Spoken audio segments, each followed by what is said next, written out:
നമസ്കാരം. കണ്ണൂർ ഇന്റർനാഷണൽ എയർപോർട്ടിൽ നടക്കുന്നതെല്ലാം ഒന്നാം തരം ഉടായിപ്പാണ്. പിണറായി ഭരണത്തിന് കീഴിൽ ഇവിടെ നടന്ന ക്രമക്കേടുകൾ അറിഞ്ഞാൽ കണ്ണു തള്ളിപ്പോകും. ചെയർമാനും MDയും ചേർന്നെടുക്കുന്ന തീരുമാനങ്ങൾ ഡയറക്ടർ ബോർഡ് അംഗീകരിക്കാൻ നിർബന്ധിതരാവുകയാണ് പതിവ്. ഇവരുടെ തീരുമാനങ്ങളാണ് കോടികളുടെ അഴിമതിക്ക് വഴിവെച്ചത്. കണ്ണൂർ ഇന്റർനാഷണൽ എയർപോർട്ട് സർക്കാരിന്റെ പങ്കാളിത്തമുള്ള കമ്പനിയാണോ? സഹായം നൽകുമ്പോൾ മാത്രം ഇത് സർക്കാർ കമ്പനിയാണ്.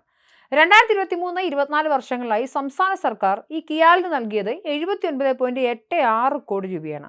നാട്ടുകാരുടെ പണം ഉപയോഗിച്ചാണ് കമ്പനി നടക്കുന്നതെന്ന് വ്യക്തം. അതേസമയം കമ്പനിയുടെ പ്രവർത്തനം സംബന്ധിച്ച ഒരു വിവരാവകാശം നൽകി നോക്കൂ. മറുപടി വിവരാവകാശ നിയമത്തിന്റെ പരിധിയിൽ വരുന്നതല്ല ഈ കമ്പനി എന്നതാകും.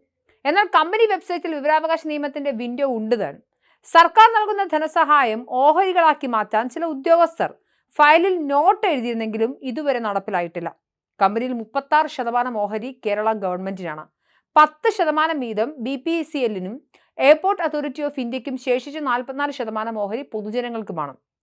ഈ ഘട്ടത്തിലാണ് സോളാർ പാനൽ സ്ഥാപിച്ചതിലെ വൻ അഴിമതിയൊക്കെ പുറത്തു വരുന്നത്. എയർപോർട്ടിൽ ടാക്സി പാർക്കിംഗ് ഏരിയയുടെ മേൽക്കൂരയിൽ സോളാർ പാനൽ സ്ഥാപിക്കാൻ ടെൻഡർ കൊടുത്തതിൽ വൻ അഴിമതി നടന്നുവെന്ന് ഓഹരി ഉടമകളുടെ അസോസിയേഷൻ ആരോപിക്കുന്നുണ്ട്. 4 മെഗാവാട്ട് വൈദ്യുതി ലഭിക്കുന്ന പദ്ധതിക്കായി 18 കോടി രൂപയുടെ കരാറാണ് നൽകിയിരിക്കുന്നത്. കിഫ്ബിയുടെ ഉപകമ്പനിയായ കിഫ്കോൺ ആണ് ഈ കൺസൾട്ടൻസി. ഇത് മത്സര സ്വഭാവമുള്ള ടെൻഡർ വഴിയല്ല ഉറപ്പിച്ചിരിക്കുന്നത്. കിയാലിൽ നടക്കുന്ന മിക്ക പണികൾക്കും മത്സര സ്വഭാവമുള്ള ടെൻഡർ ക്ഷണിക്കുന്ന പതിവില്ല. ചെയർമാനായ മുഖ്യമന്ത്രിയും MDയും ചേർന്നാണ് തീരുമാനമെടുക്കുന്നത്. ഇവരുടെ തീരുമാനം ഡയറക്ടർ ബോർഡിൽ അറിയിക്കും.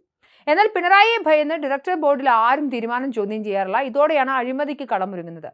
ഏറെ വന്നാൽ 12 കോടി രൂപ മാത്രം ചെലവാകുന്ന പദ്ധതിക്കാണ് ഇപ്പോൾ 20 കോടിക്ക് കരാർ നൽകിയിരിക്കുന്നത് എന്നാണ് ആക്ഷേപം. മാത്രമല്ല, സോളാർ പാനൽ സ്ഥാപിച്ച ടെൻഡർ വഴി മാത്രമല്ല, അതിൽ ക്രമക്കേടില്ല എന്നാണ് പറയുന്നത് ഇവർ. സോളാർ പാനൽ സ്ഥാപിച്ചത് മത്സര സ്വഭാവമുള്ള ടെൻഡർ വഴിയാണെന്നാണ് കിയാൽ കമ്പനി അധികൃതരുടെ വാദം. ഓൾ ഇന്ത്യ ടെൻഡർ ക്ഷണിച്ചു. 9 കമ്പനികൾ പങ്കെടുത്തു. 18 കോടി രൂപയുടെ പ്രവൃത്തികൾ നടത്തിയത് ഒഴിയാനോ പവർ പ്രൊജക്റ്റ് ആണ്. കരാർ പ്രകാരം സോളാർ പാനൽ സ്ഥാപിച്ചു. ലൈൻ വലിച്ച് 2 ട്രാൻസ്ഫോമറും സ്ഥാപിച്ചിരുന്നു. 5 വർഷത്തേക്ക് മെയിൻ്റനൻസ് ഗ്യാരണ്ടിയും ഏർപ്പെടുത്തിയിട്ടുണ്ട്. ഓഹരി ഉടമകളുടെ ആരോപണം അടിസ്ഥാനരഹിതമാണെന്നാണ് അധികൃതർ പറയുന്നത്. മറ്റൊന്ന്, ഈ പ്രീപെയ്ഡ് ടാക്സി കൗണ്ടർ ലേലം ചെയ്ത് ഓഫ്ലൈനായി എന്നുള്ളതാണ്. പ്രീപെയ്ഡ് ടാക്സി കൗണ്ടർ ലേലം ചെയ്തതിലും അഴിമതി നടന്നുവെന്നാണ് മറ്റൊരു പ്രധാനപ്പെട്ട ആക്ഷേപം. 50 ലക്ഷത്തിന് മുകളിലുള്ള ഏത് കരാറും ടെൻഡർ ചെയ്ത് വേണം നൽകാൻ. എന്നാൽ പ്രീപെയ്ഡ് ടാക്സി കൗണ്ടർ ഓൺലൈനായി ടെൻഡർ ക്ഷണിക്കുന്നതിന് പകരം ഓഫ്ലൈനായിട്ടാണ് ചെയ്തത്. ബോക്സിലിട്ട ടെൻഡർ 5 ദിവസത്തിന് ശേഷമാണ് പൊട്ടിച്ചത്. ഇവിടെയാണ് അഴിമതി നടന്നത്. സാധാരണ ടെൻഡർ ലഭിക്കുന്നതിന് തൊട്ടു പിന്നാലെ കവറുകൾ പൊട്ടിച്ച് ഏറ്റവും കുറവ് തുക രേഖപ്പെടുത്തിയവർക്ക് കരാർ ഉറപ്പിക്കാം.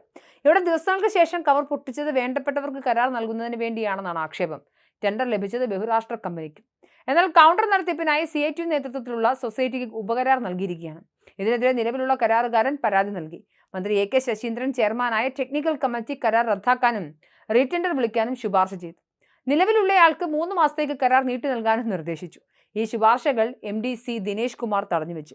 പിന്നീട് ചേർന്ന ഡയറക്ടർ ബോർഡിൽ വിഷയം ചർച്ച ചെയ്തു. ഇത്തവണ നൽകിയ കരാർ തുടരാനും മേലിൽ ഓഫ്ലൈൻ ടെൻഡർ വിളിക്കരുതെന്നും തീരുമാനമെടുത്തു. അങ്ങനെ പിണറായി വിചാരിച്ച ആൾക്ക് തന്നെ ടെൻഡർ ഉറപ്പിക്കുകയും ചെയ്തു. എന്തായാലും കണ്ണൂർ അന്താരാഷ്ട്ര വിമാനത്താവളത്തിൽ അടിമുടി അഴിമതിയും ഉടായിപ്പുകളുമാണെന്ന് ചുരുക്കം.